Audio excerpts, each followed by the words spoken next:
जरूरी है। नमस्कार, MNS न्यूज लाइव में आप सभी का स्वागत है। मैं हूं आपके साथ अर्शी अंसारी। आइए देखते हैं देश और दुनिया की तमाम खबरें। अब भगवा रंग में नजर आएगी वंदे भारत एक्सप्रेसवे। रेल मंत्री ने दिखाई झलक, बोले तिरंगे से ली प्रेरणा। जी हाँ, वंदे भारत एक्सप्रेसवे अब नए रंग रूप में नजर आने वाली है।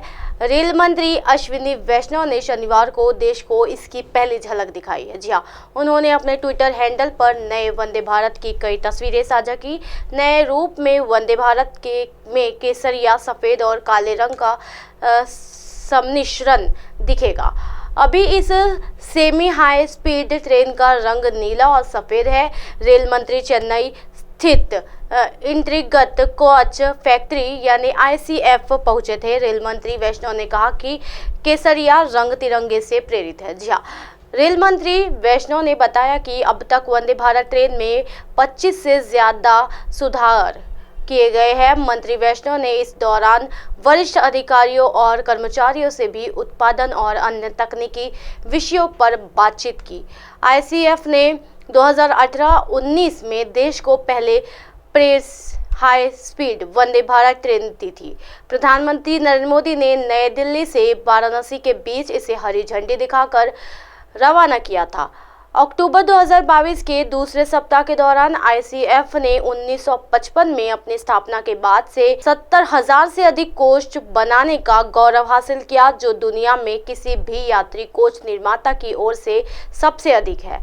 नई भगवा वंदे भारत एक्सप्रेसवे हालांकि अभी तक चालू नहीं हुई है और वर्तमान में चेन्नई में इंटीग्रल कोच फैक्ट्री यानी ICF में खड़ी है, जहां वंदे भारत ट्रेन का निर्माण किया जाता है। रेलवे अधिकारियों ने बताया कि वंदे भारत एक्सप्रेसवे के कुल 25 रेल अपने निर्धारित मांगों पर परिचालन कर रहे हैं और 2 रेक आरक्षित है। उन्होंने कहा कि हालांकि इस 28वें रैंक का रंग परीक्षण के तौर पर बदला जा रहा है।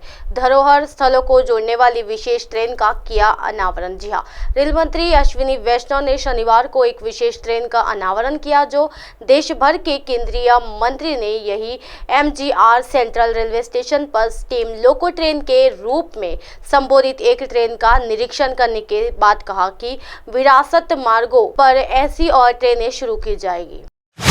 अखिलेश यादव ने सब्जियों की बढ़ती कीमत पर बीजेपी सरकार को घेरा, बोले गरीब की थाली अब है खाली। जी हाँ, समाजवादी पार्टी सपा के अध्यक्ष अखिलेश यादव ने शनिवार को कहा कि भारतीय जनता पार्टी के से राज में वसूली और लूट के चलते जनता के जेब पर महंगाई का डाका पड़ रहा है। जी हाँ, सपा मुख्यालय से जारी एक बयान के अखिलेश यादव ने भाजपा सरकार पर हमला करते हुए कहा, समाजवादी पार्टी मानती है कि महंगाई से मुक्ति पाने के लिए भाजपा को सत्ता से हटाना जरूरी हो गया है। जी हाँ, उन्होंने आगे कहा कि उत्तर प्रदेश के पूर्व मुख्यमंत्री ने कहा कि टमाटर हो या अदरक, परवल, शिमला मिर्ची, हरी मिर्च हो या मशरूम, सभी के दाम आसमान छूने लगे हैं।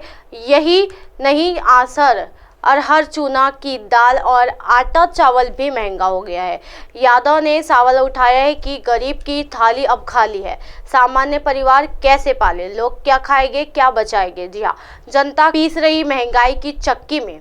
अखिलेश यादव सपा प्रमुख ने कहा, जनता महंगाई की चक्की में पीस रही है और भाजपा सरकार कभी काशी, कभी गोरखपुर या अयोध्या में बड़े बड़े वचनों की सौगात बांटने के साथ नए नए जश्न मनाने में मगन है। जी हाँ, उन्होंने रोजमर्रा की चीजों की कीमत मिलाते हुए कहा, टमाटर 100 से 150 रुपये, परवल 100 से 120, लहसुन 200 रुपये प्रति किलोग्राम बिक रहा है। बाजार में किसी सब्जी की कीमत 40 रुपये प्रति किलो से कम नहीं है। यादव ने कहा, जून महीने में अरहर, चना की दाल के दाम 12% बढ़े हैं तो गेहूं के आटा की कीमतें तो 9% की दर से बढ़ी है। चावल के दाम 12% बढ़ गए हैं। उन्होंने दावा किया है, भाजपा सरकार महंगाई पर काबू पाने में पूरी तरह नाकाम साबित हुई है। डबल इंजन सरकार के जनसामान्य को महंगाई की आग में जलाने और पूंजी घरानों की झोली भरने का काम किया है। यादव ने आरोप लगाया, ये बड़े पूंजी घरानों ही चुनाव में भाजपा के मददगार रहते हैं। अपने लाभ के लिए भाजपा बड़े बैंक घाटे कर्ज लेकर भाग रहे उद्योगपतियों के मामले में जरा भी चिंतित नहीं है। जनता भाग रही है, भाजपा सरकार मस्त है।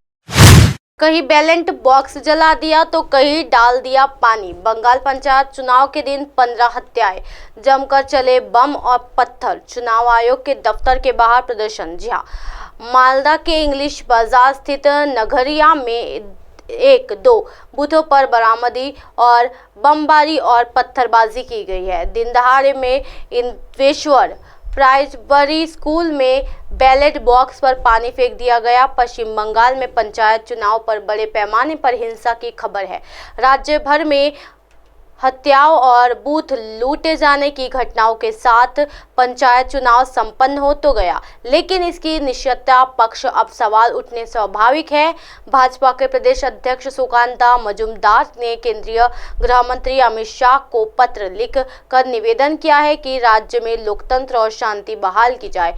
बीएसएफ ने कहा है कि चुनाव आयोग को संवेदनशील बूथों की सूची मांगी गई थी, लेकिन कोई सूचना साझा नहीं की गई है।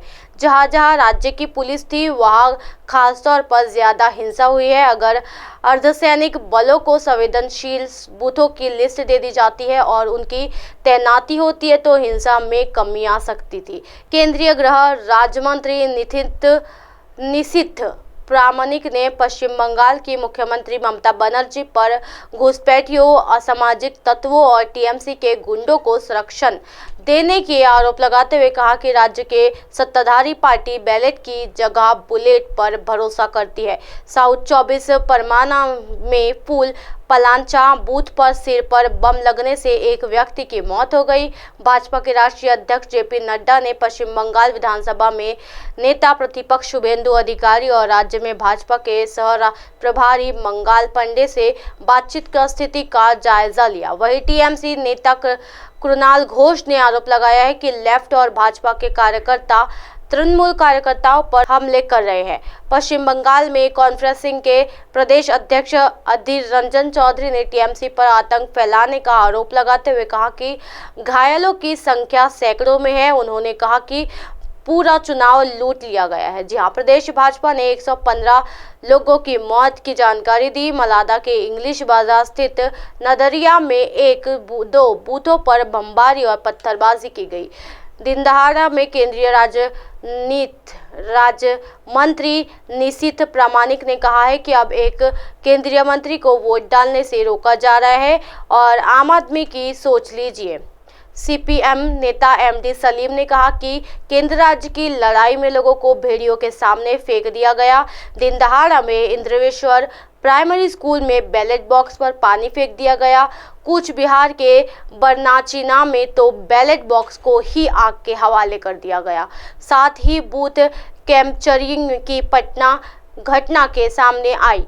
बीएसएफ के आईजी ने चुनाव आयोग के साथ मुलाकात की है। 5 बजे तक वोटर टाइम आउट 66.2% रहा। केंद्रीय मंत्री अनुराग ठाकुर ने कहा कि पश्चिम बंगाल सरकार ने हत्याओं को सत्ता पाने का हथियार बना लिया है और वहां का बम कल्चर पूरे भारत की छवि को नुकसान पहुंचा रहा है। बीरभूम ने तो एक बाइक को ही आग के हवाले कर दिया। जी हां, मुर्शिदाबाद के हरिपारा में केंद्रीय बल के एक जवान की एक आंख क्षतिग्रस्त हो गई। भाजपा अध्यक्ष जेपी नड्डा ने कहा कि पार्टी इस तरह से लोकतंत्र की हत्या नहीं होने देगी। प्रदेश भाजपा ने राज्य चुनाव आयुक्त पर भी टीएमसी की संस्था की तरह काम करने का आरोप लगाया। कोलकाता स्थित राज्य चुनाव आयोग के दफ्तर के बाहर भाजपा कार्यकर्ताओं ने विरोध प्रदर्शन भी किया। भंगोर में कुछ बम विस्फोट से 2 बच्चे घायल हो गए। इसी तरह की दिन भर की तमाम बड़ी खबरों से फिर कर आएंगे आपका रूबरू। तब तक के देखते रहिए MNS न्यूज़ नेटवर्क। मेरे साथ यानी अर्शी अंसारी के साथ नमस्कार।